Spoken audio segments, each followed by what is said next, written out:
Eto mga boss, nagharap na si Tank Davis versus Jake Paul. Kitang-kita po natin kung gaano kalaki itong si Jake Paul. Parang laban ni Sebastian Fundora versus Kit Thurman. Pero mas malala itong kay Jake Paul dahil cruiserweight itong si Jake Paul, samantala si Tank Davis 135 pounds. Ang timbang ng paglalabanan nila 195 pounds cruiserweight. 10 rounds ang laban at 3 minutes per round.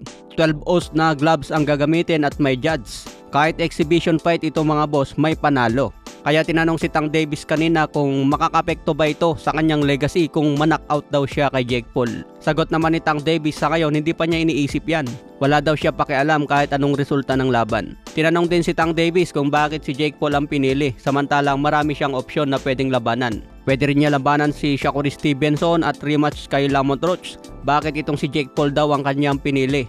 Sabi ni Tank Davis, maganda raw ang offer at gusto niyang subukan ang sarili niya laban sa mas malaki. Sayang daw kasi ang opportunity mga boss na binigay sa kanya. Siguro malaki ang offer dito kay Tank Davis kaya tinanggap agad ang laban. Susubukan daw niya kung hanggang saan ang limit ni Tank Davis, kung kakayanin ba niya itong si Jake Paul.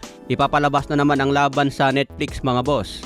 Hawak pa rin ni Jake Paul versus Mike Tyson ang pinakamalaking viewers sa Netflix. Yung laban ni Canelo versus Terence Crawford, umabot lang yun ng 41 million viewers. Samantala yung Jake Paul versus Mike Tyson, umabot ng 108 million viewers. Kaya abangan natin itong exhibition ni Jake Paul versus Tank Davis. Kung malalagpasan ba niya ang laban ni Canelo Alvarez versus Terence Crawford. Kung mas malaki na naman ang viewers ni Jake Paul mga boss, masasabi na natin na marami pa rin talaga interesado sa mga laban ni Jake Paul. Sabi ng nagtanong kay Tank Davis kanina, paano kapag tinamaan ka ni Jake Paul? Matutulog ka.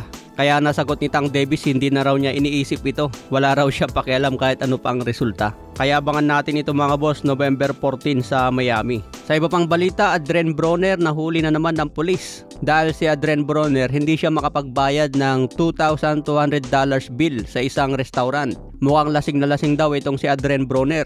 Kaya kinumpronta ito ng staff ng isang restaurant at tumawag ng pulis. Sabi ni Adrien Broner, arestuin nyo na lang ako o kaya babalikan ko bukas ang bayad. So sa video na yan mga boss, wala talagang pambayad si Adrien Broner. Meron naman siyang inabot na pera pero kulang, hindi umabot ng $2,200. Napakalaki naman ng bill ni Adrien Broner, $2,200. Katumbas na po yan ng 125,000 pesos. Iba siguro ang presyohan sa Amerika mga boss, lalo na kung dollars. Kawawa naman itong si Adrien Broner. Dating milyonaryo itong mga boss, 4 division champion. Pero ngayon talagang bankrupt na. Pati pambayad sa restaurant hindi nakakayanin. Dati pinagtatapon lang ni Broner ang pera niya. Punong-puno ng alas ang katawan at talagang buhay milyonaryo. Pero nabaliktad ang panahon mga boss dahil hindi niya napahalagaan ang mga kinita niya noon. Okay mga boss, abangan na lang po natin ang next update.